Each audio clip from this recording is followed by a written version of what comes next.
मुख्यमंत्री योगी आदित्यनाथ की अध्यक्षता में कैबिनेट की आज बैठक हुई है, जिसमें कुल 41 प्रस्तावों को मंजूरी मिली है और बैठक में तबादला नीति को भी मंजूरी दे दी गई है। लोकसभा के नतीजों के बाद सीएम योगी एक्शन में हैं। आज सीएम योगी ने अपनी कैबिनेट के साथ अहम बैठक की। इस बैठक में डिप्टी सीएम ब्रजेश पाठक के साथ कैबिनेट के बड़े मंत्री मौजूद रहे।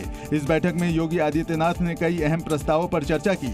इसके साथ ही राज्य में विकास और निवेश के मुद्दों पर चर्चा हुई।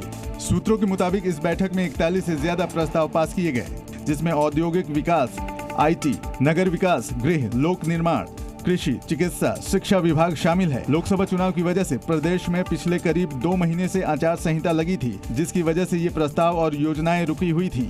लेकिन अब चुनाव के नतीजे आ गए हैं, जिसके बाद प्रदेश सरकार एक बार फिर से काम में जुट गई है। यूपी में इस बार बीजेपी को उम्मीद से कम सिर्फ 33 सीटों पर ही जीत मिली है। लोकसभा चुनाव का ये परिणाम बीजेपी के लिए भी बड़े झटके जैसा है। तो वहीं माना जा रहा है कि यूपी में संगठन में भी कई बड़े बदलाव किए जा सकते हैं। इसके साथ ही यूपी में मंत्रिमंडल में बदलाव भी किया जा सकता है। आगे बढ़ते हैं। एनडीए में सहयोगियों को मिले मंत्रालय को लेकर विपक्ष बीजेपी पर हमलावर है। आरजेडी नेता तेजस्वी यादव ने यह कहा है कि बीजेपी ने सहयोगियों को झुंझुना थमा दिया है, जिस पर गिरिराज सिंह ने पलटवार किया है। पीएम मोदी ने सोमवार को नई सरकार की पहली कैबिनेट बैठक की। इसके बाद मंत्रिपरिषद सहयोगियों के बीच विभागों का बंटवारा कर दिया गया। विभागों के बंटवारे के बाद विपक्ष ने मोदी सरकार पर निशाना साधा है। तेजस्वी यादव ने निशाना साधते हुए कहा कि एनडीए के घटक दलों को झुंझुना पकड़ा दिया गया है। बिहार की वजह से आप प्रधानमंत्री बने और मंत्रालय जब बिहार के लोगों को दिया गया तो कहीं ना कहीं से झुंझुना जो है थमाया गया। तो वहीं उद्धव गुट के नेता संजय राउत ने मंत्रालय बंटवारे को लेकर सरकार पर हमला बोला है। संजय राउत ने कहा कि नीतीश नायडू की पार्टी को अच्छा मंत्रालय नहीं मिला। ना नीतीश कुमार जी को बड़ा मंत्रालय मिला है उनके पार्टी को, और ना चंद्रा बाबू को बड़ा मंत्रालय को। विपक्ष के आरोपों पर गिरिराज सिंह ने पलटवार किया है। गिरिराज सिंह ने कहा कि विपक्ष मजबूत होना चाहिए, लेकिन ईंट से ईंट बजाने की भाषा सही नहीं है। दूसरे पक्ष और विपक्ष एक निर्णय पर आते हैं, उसके लिए है, ईंट से ईंट बजाने के लिए नहीं है। मोदी कैबिनेट में मंत्रालय के बंटवारे के बाद मंत्रियों ने कार्यभार संभालना शुरू कर दिया है। ललन सिंह ने पंचायती राज मंत्री का कार्यभार संभालने के बाद कहा कि सरकार जनता के हित में काम करेगी।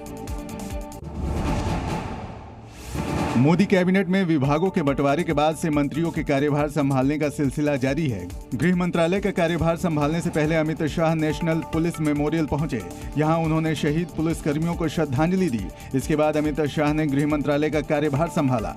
अश्विनी वैष्णव ने रेल और सूचना प्रसारण मंत्री, गिरिराज सिंह ने टेक्सटाइल मंत्री और मनोहर लाल ने ऊर्जा मंत्री के रूप में अपना कार्यभार संभाला। चिराग अपनी मां और परिवार के दूसरे सदस्यों के साथ खाद्य प्रसंस्करण उद्योग मंत्रालय पहुंचे और कार्यभार संभाला।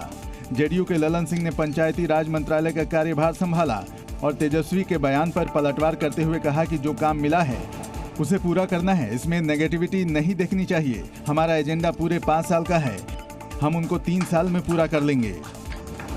काम होता है और जो आपको दिख रहा है, जो विभाग है वो दिखने वाला आम लोगों के साथ जुड़ा हुआ विभाग है। तो इसलिए आप किसी भी चीज़ में निगेटिविटी को देखते हैं।